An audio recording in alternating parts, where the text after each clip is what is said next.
Welcome, everybody. We're back for another edition of Firehouse Table Talk. That's right. I'm your host, Scott Jones, along with my co-host, Karen Hurley. We're from Addiction Training Center. We're very glad to bring this programming to you and very excited once again to be back with our friends at Palm Beach Gardens Fire and Rescue, and particularly with the chief, Keith Bryer, and he's brought along a couple of friends, co-workers, and people that he trusts within the department, which is Captain Mike Zingaro and Captain Jesse Egert, both representing Palm Beach Gardens Fire and Rescue. And gentlemen, thank you all for joining us. I know this is a busy time. We're going into a holiday weekend. People don't realize it, and you guys took your time. So we do appreciate that. Thank you. Thank you. One of the things that we've done on this program in the past, and Karen, you've been there, and Keith, Chief, you've been there. We've talked about like addiction and mental health and trying to help people within the departments and stuff. And we had come to kind of that crux where we really want to start to talk about the relationships and how the captains function in the particular stations, what those relationships are like and stuff. So we're going to explore some of that today. And would it be safe to start this off by saying that this is very much a family atmosphere when you're talking about captains, when you're talking about the people that are working with you and for you? Is this family atmosphere? Yes, absolutely. And as the captain, you're the head of the family. So everybody's always looking at you. I don't want to say like a father figure, but they're kind of looking at you as you're the father figure for the station. Actually, Jesse, you feel the same way, or? Yeah, I'm Mike, Jesse. Oh, I'm sorry. Well, Jesse, I'm sure you do feel the same way then. How about you, Mike? Oh, he's actually changed his mind since last time. Yeah, for sure. You are definitely playing that role. Balancing. It's almost a balancing act in the station of keeping family and keeping it professional and trying to keep that balance the whole way. And obviously, the station looks to you to hold that together. Now, obviously, I guess, Keith, also, you've obviously come up through the ranks. You didn't come in as a chief. You've gone through the ranks. So you've experienced this family relationship on your way through as well, haven't you? Yeah, I think that's the fire service in general. I think that there's always somebody that is going to have subordinates underneath them and has that overall responsibility of kind of managing them. But we don't manage them just as far as policies and procedures go. Because we do spend a lot of time together, we're 24/7. It's really important for us to be kind of in tune with that crew because of the work that we do. It's important that everybody be in touch. So these guys are kind of underplaying this a little bit. We specifically had Mike and Jesse come in because our senior captains in the department, they've showed a lot of leadership. But that role for them has taken, like Captain Egert has said, this is kind of a father role. And, it's not always fun and games, but there's times where they have to be able to have some serious conversations with their crew. We have spoken before, as far as I'm concerned, the most important position in the fire department is the captain. They're the one that sees that crew. They're with them 24 hours a day on those shift days. So they're going to be in tune to their crew more than anybody else, more than me, more than the battalion chief, more than anybody else. That's great. And Karen, actually, your brother was a firefighter, and I know you guys were living in separate states, during a lot of that. But do you realize the importance that his brothers and sisters in the fire department had in his life? I did, and I'm in touch with 2 or 3 of the guys that he was really close to. They have been wonderful to me through this whole process and their process as well. But one of the things that I was just thinking about, if I could say, is that when I'm talking to community people, we're talking about firefighters, the public knows that you guys go out and they know a little bit about what you do, and firefighters are like heroes, and that's what I hear, but they don't actually know what's in the station. They don't know what it's all about. They really don't understand the whole process of that. And I think that I didn't either until after. I mean, I knew that my brother was on call all the time. I knew he was dedicated. I knew all of those things. I knew he had an addiction problem. We at different times didn't even speak because of that, because I dared to say something. So I eventually just decided to be his sister and care about him. But other people tried to help him as well. So, you know, if we can talk a little bit about, you know, you have two captains here, you have a chief here. What does that mean? What does that mean in the community? And I think you're talking a little bit about being the head of each, you know, station or department. And I think if we explain that a little bit, I think that the public is going to get a better idea, don't you, Scott? Yes. Because we're hearing that. What is fire and rescue? Oh, I thought they were just firemen. Oh, what else are they? So if you can help us with that, I think that's going to help us talk to the public as well. I'll give you the gist of it. Chief Bryer is the overall fire chief, which is the head of the department as an administrator, and oversees everybody below him, including administration and what we call operations. So Captain Egert and I are operational. We come in, we work a 24-hour shift, and we go home, and someone relieves us. The administrative officers are here every day, weekdays, you know, normal business hours. So from an operational standpoint, we typically have a battalion chief who oversees the entire shift, who is sort of like a regional officer. He goes around, he manages the stations, he drives an SUV, he manages not only large incidents like incident command or you know, large fires or very big incidents, but he also manages the personnel down to the station level. So that's where Captain Egert and I would be kind of the next level down. We're station captains, which means the station from a facility standpoint is our responsibility, and the personnel within the station are also our responsibility. So within every station, there's a captain, a lieutenant, an engineer, and then 2 or 3 firefighter paramedics. So That's great. Thank you. Okay, so good. I should say every station has its own primary response area.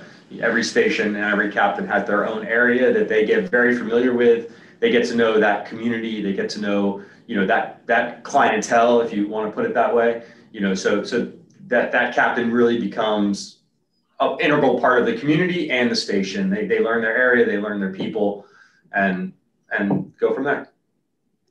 Well, one of the things that was brought up, and I just want to say this, is that you guys, both of you, in fact, all 3 of you mentioned the word father, father figure. This is your family. You guys take care of them. How important is that personal relationships within that department? How important is it that they do look out for each other instead of just going, it's not like you go and punch the clock, you build up all this stress and then you just walk away. I mean, you guys really have to help each other because you never know what you're going to be dealing with. And as the fathers, the 3 godfathers sitting here, well, probably not godfathers, but fathers sitting here, you guys feel the responsibility to make sure all your people are okay. You know, how important is that? It's probably the most important thing that we have to do. I mean, outside of making the right decision on 911 calls, but you know, it's for us to even know what's happening with our crew. We have to have them molded in a way that everybody is like very what's the word I'm trying to, the cohesion within the station very tight. So everybody has to look out for everybody else, and regardless if it's training, if it's just stuff around the station, or if it's on calls, and getting everybody to that point where they feel as though they are a family, and that I'm, as the captain, going to be looking out for them, and they in return are going to be looking out for me. That's where you get the ability for people to actually be more relaxed and want to tell you what's going on with them. And so if you're going to be able to get that information out of them, you have to have that cohesion within the crew. Otherwise, you know, they don't trust you enough to tell you something that they're not going to tell you. And firefighters are very good at hiding their feelings if they want to. So that's by, you know, creating that camaraderie at the station and that actual feeling of not we're friends at work, but we're family. I think it relaxes everybody into maybe letting their guard down a little bit, and saying things that maybe they wouldn't be so comfortable saying at another station with people that they don't know. And I think one thing that's very important about that is if we're not there, maybe it's our off day or we're on vacation or we're just on the engine doing something totally separate from the rest of the crew. The rest of the crew can pick up on one person, whatever they're giving off that shows that, there's an issue with that person, regardless of what it is. And then the rest of the crew can feel confident that they can come back to the captain and tell you what's going on. So if you get your crew that close, you don't even have to be there, to find out what's going on. Somebody else is going to step up and take that,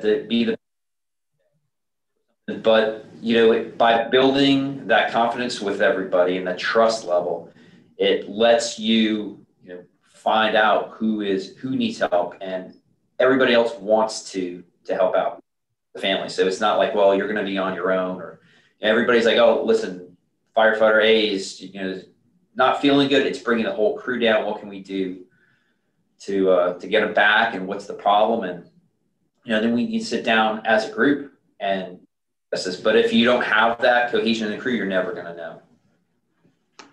That's very well put. I like that very much. Now, one of the things, and Keith, we've had these conversations, moving forward, that understanding trauma is really important. And I think our understanding of trauma has changed over the years. And, gentlemen, you can all address this if you like. The old idea of trauma was the big fire, the obvious possible gore or death or problem or something like that. But we've discovered now that there's what's called the accumulated trauma, these little traumas that happen on a daily basis. How important is that we have these conversations with our people, with our firefighters on a daily basis to make sure that mentally they're handling the day-to-day traumas, not just the big ones? Do you think this is an important thing? Yeah, I definitely think. And, I'll tack on to what Captain Egert was saying a little bit to tie into that is sometimes those little traumas that you just mentioned, they might not have that effect where you might go, oh, one of my guys is being affected. But if you have that family cohesion and you have that relationship, sometimes it's a personal relationship with somebody, and you run a call and that, the child that we just ran has the same name and the same age. You're one of the guys, you might know just by being a friend to them, you might know that this could affect them just a little bit. So little traumas, they can definitely add up over time unnoticeably. But I think also that having that relationship with your crew and knowing them and being able to get in front of something and say, hey, I know that's the same age as your kid, or, that person had the same issue, or, they might have dealt with something similar to that you just dealt with in their own life, so trying to get ahead of that and just have those conversations, even if it bothered them or not, just being able to have those comfortable conversations can make a big deal to prevent some of those little wounds that might build up, or just let them know that you're there to talk to them about it. And it's kind of forcing the conversation on, because you may say, hey, listen, guys, anybody affected by this? And maybe somebody's embarrassed to say, yeah, I am. So instead of just saying, all right, listen, does anybody have an issue with it? Sit down and go, all right, listen, we're going to talk about this call. These are the things that I saw. What did everybody else see? And the more people start chiming in things, more somebody is more apt to go, you know what? Yeah, I have a little bit of an issue with what happened and I want to talk about it. So yeah, Chief, that's something that we had brought up. Yeah, that if we normalize those conversations, and that's something we need to work towards, is just normalizing, saying, I feel a little bit off, or that wasn't quite right, or, I just love to just, instead of waiting till the end of the shift, burying it in a couple of beers and not talking about it. We want to normalize people having a bad moment, bad day, or even just feeling a little off, right? Absolutely. We talked about the whole culture has shifted in the fire service to keeping those things in, to really bringing those up and talking about them. And, you know, for me, I don't see my people that often. You know, I'm stuck up here in, you know, in the administrative offices, and I don't see them. But I know that these guys do. And I know that these guys are going to do the right thing, and they're going to force those conversations. And slowly but surely, that whole culture is starting to change. So Captain Egert talked about trust earlier and developing that trust. And the more trust that he has and the cohesion that he talked about in that unit, when he sits them down as a father figure and says, listen, you know, and he knows right off the bat that somebody is probably affected based on the relationship that he has. He doesn't have to spell it out. We're all going to talk about it. Others will pick up on it. But the fact that he's willing to come in, sit down at a table and have that conversation rather than go in his office, fill out the report, go back to bed, it is really important. And that's where leadership comes in. And that's the importance of this position as far as leadership goes, to be able to bring those things out. You know, we see bad stuff all the time. Not every fire department is going to firefighter is going to retire with PTSD or emotional issues or substance abuse issues. But there's going to, quite frankly, having one is not acceptable. So having people that take that responsibility to sit down with their personnel, it shows to them that you're important to me, we're important to each other, and based on the job that we do, we have to look out for each other. And that's where, when you have good leadership in those positions, then those things will start to come out, and we can address them early rather than later. The earlier we address them, the better. So that's why it's so important. Absolutely agree. You know, one of the things that Scott and I know, we've developed a lot of programs for treatment centers. We're both former therapists, and we've seen a lot of trauma.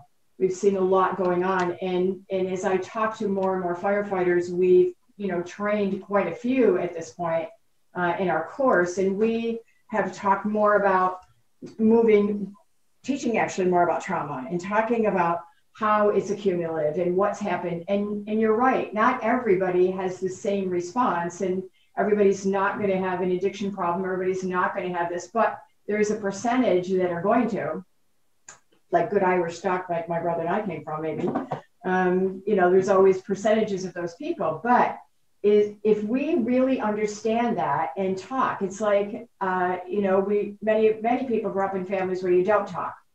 And one of the things that needs to happen, and I think you guys are amazing just from what you said, you know, the fact that you're willing to talk about it means it's much easier for other people to talk. And that's the whole idea. That's the whole change that happens, because if people don't carry it around, it doesn't fester, and then it gets better. And I think, you know, looking at both of you and listening to both of you, we know Chief a little better. But certainly I can see just by the way that you're explaining this, that you certainly care about the guys you work with, women you work with, and you certainly set the table, if you will, quote unquote, for positive communication with the people that you work with. And I think that's pretty awesome. Thank you. Gentlemen, there's it's not a secret that there's in first responders in general, firefighters included, there is a higher rate of substance abuse than in normal public. And a lot of that's related to anxiety, stress, and trauma. You know, and it's not like, you know, these are things that can be addressed if we are catching them, as Mike was saying, you know, before it becomes an issue, and having those conversations up front. And if somebody starts to slip a little bit into a bottle or abusing a substance, and we can catch that, much like everything else. But again, this is all about communication. Are we where we need to be, or does there have to be improvement? And if that improvement needs to happen, what exactly is it that needs to happen?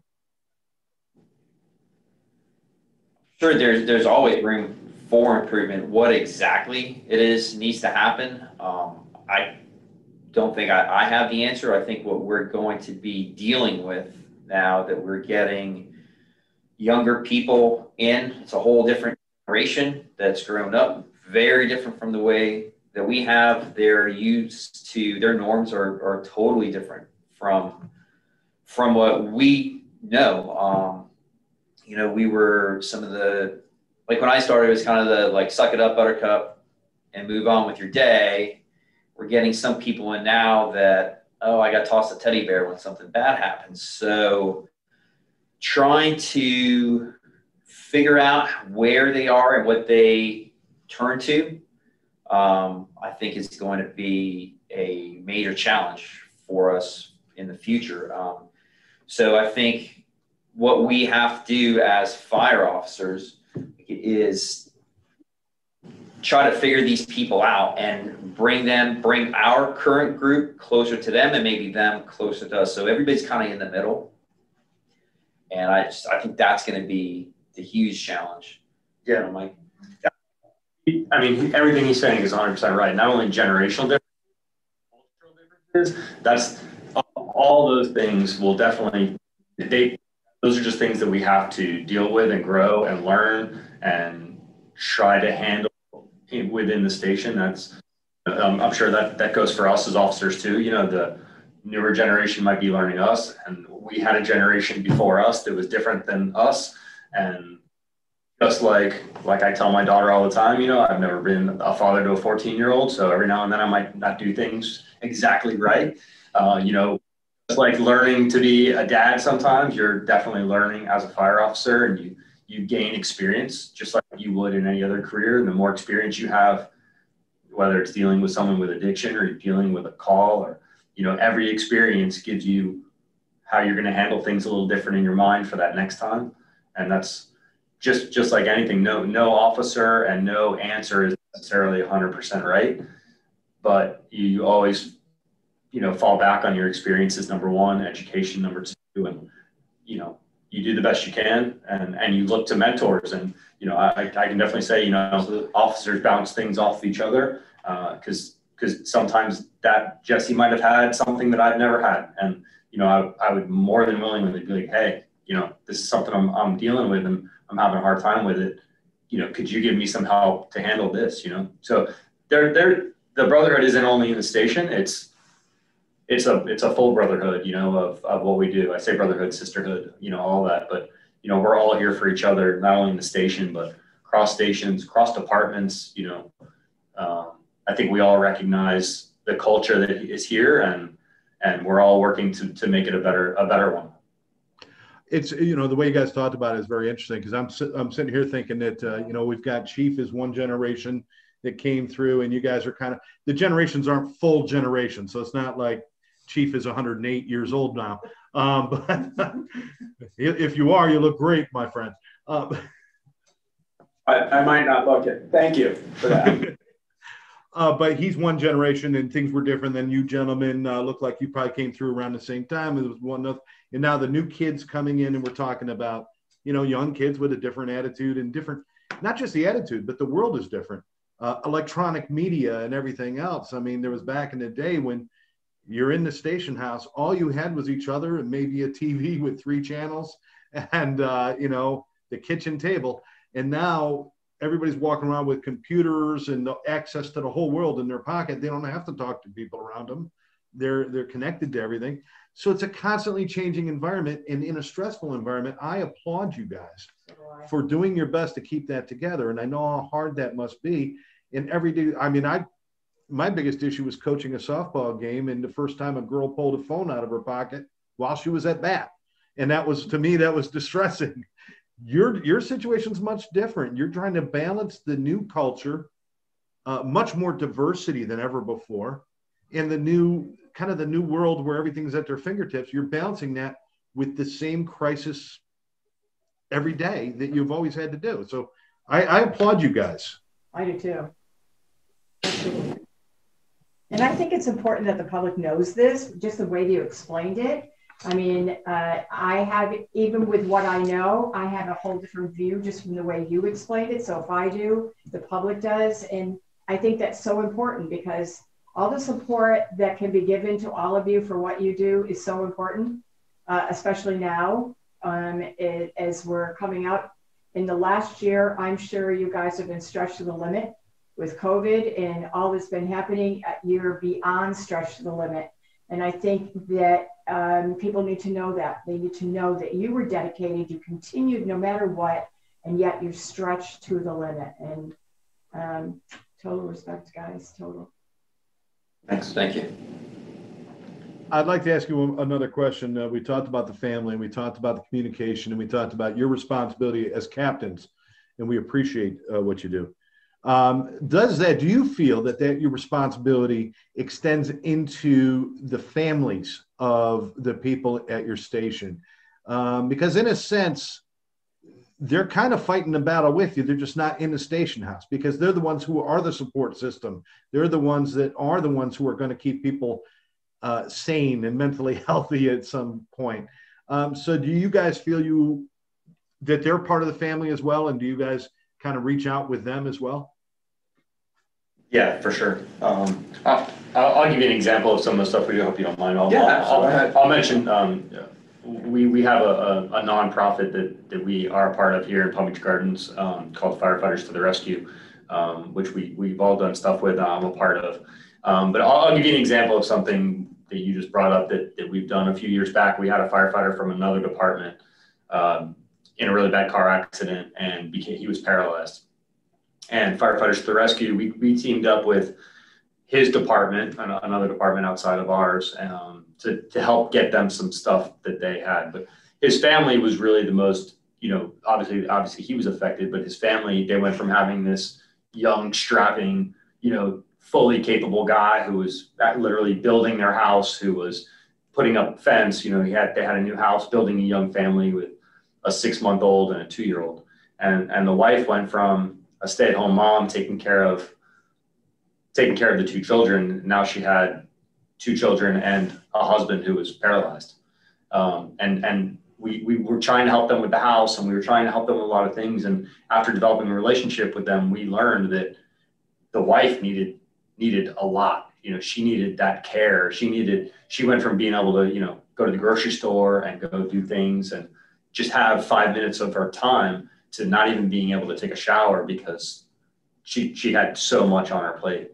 So, one of the things that we did was we would give her time. We'd get people just to babysit the kids, and some of the firefighters would go hang out with the paralyzed firefighter and, just hang out and be in the house just to give her time to go do something on her own. And we would bring our kids to let them play with the younger kids, because that family was affected. Not only the firefighter, but the family was affected so drastically that we learned that was just something that we had to do. So I think for sure we definitely not only pay attention to the firefighters and what's going on with them, but their family is the integral part of it. If the firefighter and their family aren't healthy at home, number one priority, they're not going to be healthy at the station. So that's got to be number one. Like the firefighter and their family has to be number one. Yeah, that's a super point to make. And it's one thing that we all try to do is incorporate our crew's families into activities. So it's, maybe we'll go have a picnic or something at a park, or we'll all get together and go out for all the, firefighters and their spouses get together, go out. Maybe we'll even, some people go on vacation together. And what's good about that is that you build a rapport with the families, so that I had an incident where one of wasn't in my crew, but a friend of mine that I'd worked with for a long time, that I knew his family very well, was having a drinking issue. And instead of calling to the department or to the union to find out what to do, the wife called me personally and was like, I know you're going to know what to do. Please help, please help, please help. And so I was able to, because I know her, had we not had that relationship, who knows if he would have gotten the help that he needed. But that's why it's so important to know your people's family, because as Captain Zingaro said, it's a lot of times the family are the ones that need the help, and you have to be able to reach out to them. And in order to do that, you have to have a rapport with them. It's important. I had the privilege of working and talking to, we're putting like a documentary program together, and of 3 firefighters' wives. And one had a partner and the other two had, wives married and two women. And one of the things that every single one of them said, that when the door closed in the morning, they knew what happened the night before. And they knew what their day was going to be like or not like. And they all learned to watch the person that they were in a relationship or married to, and how they could support that person. And I thought, that's incredible. You weren't worried about yourself. You were more concerned about, how can I support? Maybe somebody needed to go to sleep. Maybe they needed to talk. Maybe they needed food, whatever that was. They learned that, and that was their way of helping them get through the day. And I thought that was incredible, because you don't find that always. We seem, as we talk more to all of you, we seem to find more of that kind of support than in any other work that I see, even as therapists or treatment centers or all the things that we have done. You guys have an amazing way of supporting each other. And you have and the families have an amazing way as well. And then you reach out to each other. That's amazing. Just absolutely amazing. I think one thing that's really unique about firefighters in general, even unique compared to police officers, is we live in that family atmosphere. You're forced into that. You're forced into that. 6 people living together for a third of your lives, and sometimes I feel really lucky for that, because you do build those relationships with them, lifelong relationships, for sure. And what you were saying about the family is, a lot of times guys don't want to go home. You can't go home and be like, oh, so-and-so was a jerk at the office. Sorry, I don't know if I can say that, but Yeah, of course you can. You don't go home and you can't go home and complain about like the death that you saw, or the chaos that you saw, or the abuse that you saw. Your spouse doesn't want to hear that. Your children obviously they don't want to hear that. So that being able to, as the firefighters, to have that relationship, and also being able to go home to your family, like you said, and maybe just say, I had a bad night. And your spouse understanding that is a big deal. Just I had a bad night, like whatever it is, and they can be there to support you, So it's a full support system, family and Firehouse all together. That sure is. It's incredible. I think it would be very key too for the family to have confidence that that when they are having these bad days, that it is being talked about at the station, that it is being supported at the station, and not have this fear that they're just going to keep swallowing it and waiting for whether it's mom or dad or husband or wife to blow up because they're not releasing it. So I think it's really important that communication becomes a standard in all lines of work where there is trauma, or where there is that kind of stress and anxiety, and especially with the firefighters, you guys, because like you said, the living together and everything else, you have to be comfortable to share that stuff. So I applaud everything you guys are doing. I also want to ask you, I guess as Addiction Training Center, we have to go into the addiction for a moment. Are we turning a corner on how we see problems with addiction within the fire department? Because I know societally, years ago, or not that long ago, I'd say 10, 15 years ago, people didn't talk about it. Now it's a little more accepted. How are we doing with things like addiction and alcoholism and even mental health disorders with the acceptance within the department? Do you think that's turning? I think it's one of those things that people are more open to talk about, because departments as a whole now have said, we're actually going to sit down and provide assistance, provide help for these people. Whereas, before it was, oh, you did what? Okay, well, you're fired. So now it's like, okay, so that happened. So look, here's what we have. One great thing that we have is our union has a tremendous treatment center that's in Maryland. I know one person personally that's been there and thought that it was just one of the greatest things that he ever did. And he had been to a couple before that weren't firefighter specific. I know I've called the place for a couple other people for other issues in the past, and it's they're right there on the phone. You're talking to firefighters, people that maybe they're not firefighters now, but they were firefighters. And what's great is that the department is very into, yes, we are going to get you this help. We want to help you. Whereas before, it wasn't like that. It was one of those things nobody really wanted to talk about. And when it did get brought up or it did become an issue, a lot of times it was, all right, well, it was nice to have you work here, but now you've got to go somewhere else. So the acceptance by the departments that we want to help is tremendous. Well, perhaps any one of you can answer this. If maybe any of you, one of you have had experience, I think, Jesse, you were just saying that, that you've seen this or been a part of this process. I'd love to talk about, have you had experiences with people who have gone and gotten help and then come back into the department and become even more of an asset? Does that make them even better within the department and family when they do go out and seek the help? I know it's hard and I know sometimes even shameful, but have they been able to do that? Have you had experience with that? For sure. We definitely have an employee here that we know that has gone through ups and downs, and they come back from getting themselves healthy, and definitely come back to be, from an employee standpoint, fantastic employees, amazing employees. Most of the people that we have are in general just amazing. To come want to do this job, you've got to have some ambition to want to help and do stuff, and that alone is a special character in itself. So most people, I think, when they get that help and they see the love and the friendship and the support that they have behind them, it gives them that motivation, and it brings them back to who they were when they first got going with this. They get a better understanding of it. So for sure.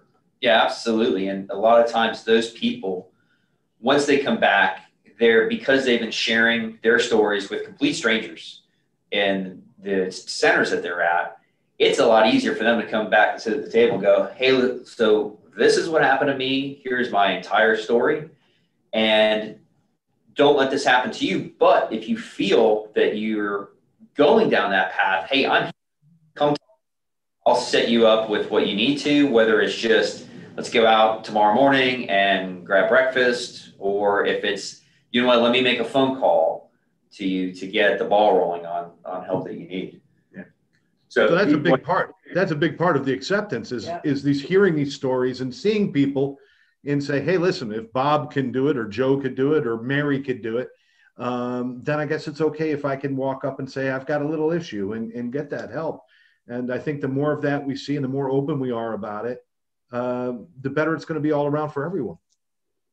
For sure. Well, one of the things our department has is like a peer support group, and it's voluntary. But some of the people on that peer support group have either had experience themselves or within their family or maybe on their crew, and they felt the need or the desire to be part of this peer support crew. So they're not administration. They're not making a phone call to a therapist. They're reaching out to a brother or a sister, and those people are just there to talk to them.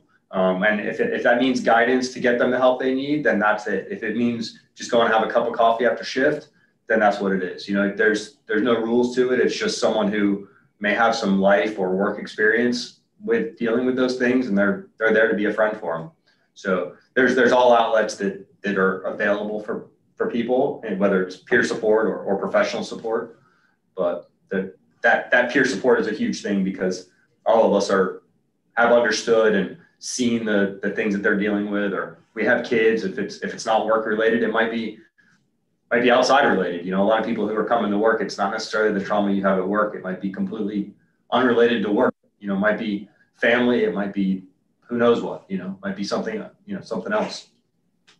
Well, we know peer support groups are very, very effective. I mean, that's pretty much how we have spent our entire life, and as we watch and really get to know what you guys are doing, it's the same thing. If you can talk to another human being and you can all support each other, which is exactly what you do. And as as communication opens up, and I'm seeing, very interesting enough, that after COVID, people were so by themselves that communication is like expanding. I mean, I hear people talking, and they talk more than they ever used to talk, and they're saying that. So this is a time that I think that new things are going to happen, new communication is going to happen, and for you guys, that is so important, and you're already doing it. Amazing. I appreciate what you guys do. I could see captains, you are facilitators of the process when you're on a call. You are facilitators of the family and the relationships within there. Multifaceted job. I would imagine not exactly what you thought it would be when you thought, I want to be a captain, right? Absolutely. And Chief Bryer, he speaks so highly of everyone that works at Palm Beach Garden Fire and Rescue, that you got to be proud of these guys, Chief, and the work that they do. Absolutely. We've talked about this before. The most valued asset to this department is our personnel. And, we bring people on, and they are exposed to horrible things that they see. And some people are not going to be able, some people are going to turn to drugs and alcohol because it's the way they're going to self-medicate to deal with the things they have to deal with.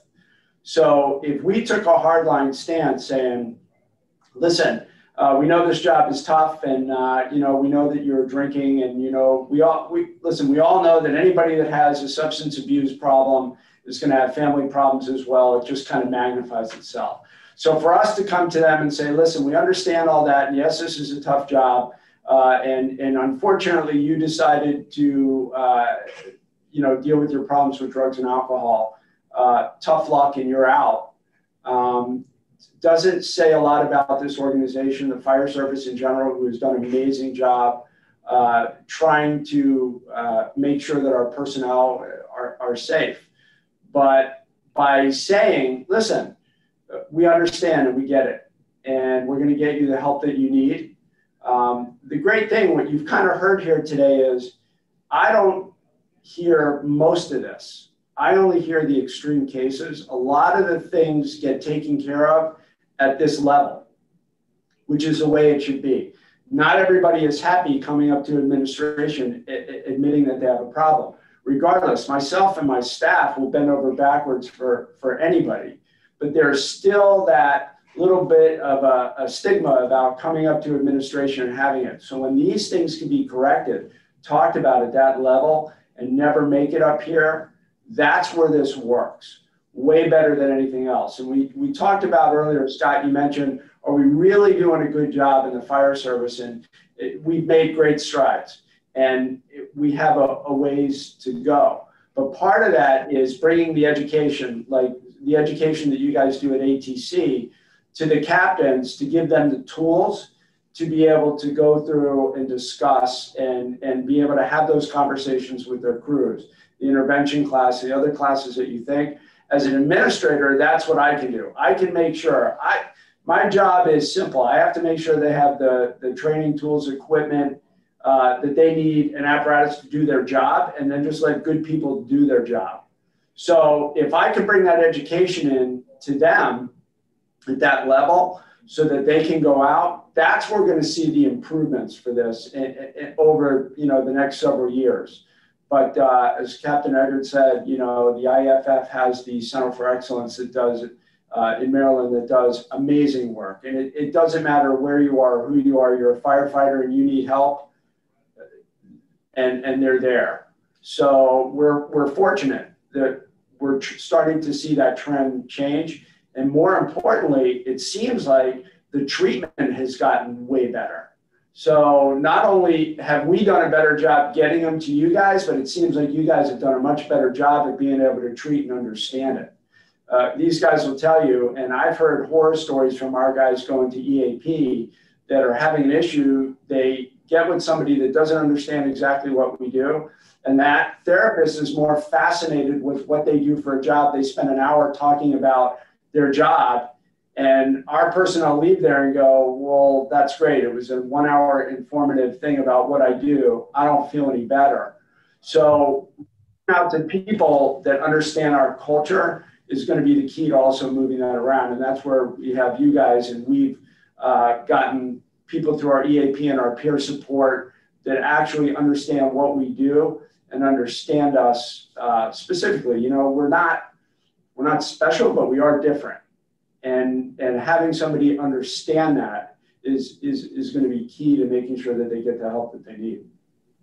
I agree with the treatment. I know the IAFF, and I know some of the people who work there, and we've had the pleasure and honor of working with some of the people who do work there, Scott. You know, and so I agree. And you know, if you're going to talk about certain trauma, if you're going to talk about what it is, one of the things that they do well is because they're from your whole area. When, you know, I can talk about addiction. I can tell you exactly what it feels like.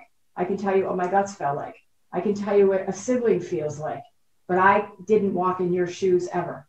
You walk in your shoes. And if somebody can walk in your shoes and know that, which is exactly what that, you know, Center of Excellence does, you've got a better chance of getting better and moving on with your life. So totally agree with that, Chief. Totally. You know, it's amazing. I think an obstacle you guys have faced for a long time in getting the assistance you need is when somebody sits down and wants to hear about the burning building and the running through the fire, but forgets to ask, how did you feel when you looked in the mirror this morning? And forgets to ask, how does it feel to go home and look your wife or your children in the eye or your husband? It gets lost in the hero worship. And you know, I mean, there's no real way to sugarcoat it. Kids grow up and they want to be firemen. There's a superhero quality to that. Unfortunately, you bear the burden of people forgetting just how human you are. They remember the super, they forget the human part. And we want to make sure that the human part for all of you is protected. You deserve protection. You deserve mental health and safety. And more importantly, you deserve support. So we, ATC, all of us here, we lend our support and everything we can towards you. We appreciate your time. I look forward to meeting you in person. I don't think it would be out of turn for me to speak for Chief Bryer, because we've had conversations. I know he is sitting at the table with two people that he considers heroes, because that's how he talks about his people, like they are the heroes of Palm Beach Garden. And we thank both of you, Captain Zingaro, Captain Egert, for giving us your time and sharing with us. Was there anything else you guys wanted to add? Our pleasure. Thank you very much for having us. Thank you very much for the opportunity. Thank you, Chief, as always. Karen, again, thank you very much. Thank you for everything ATC does for the fire service and your continued support. It means the world, and it's getting out there, and it's nice to know that if anything, we need anything, we have you guys to rely on. So thank you very much for all you do. Thank you very much, Chief. It's our honor, and I want to thank everybody for joining us. You're watching Firehouse Table Talk with Scott Jones, Karen Hurley from Addiction Training Center. Always joined, of course, by Chief Keith Bryer from Palm Beach Garden Fire and Rescue. And again, thanking Captains Egert and Zingaro for joining us today and sharing with us. Just want to remind everybody to share this with your friends and like us and subscribe to our channel. But more importantly, we spend a lot of time thanking first responders in the military for their service. Let's remember Palm Beach Gardens Fire and Rescue and all fire and rescue throughout the country deserve our respect and our thanks just as much. So we would like to say thank you for your service, and we'll see you guys soon.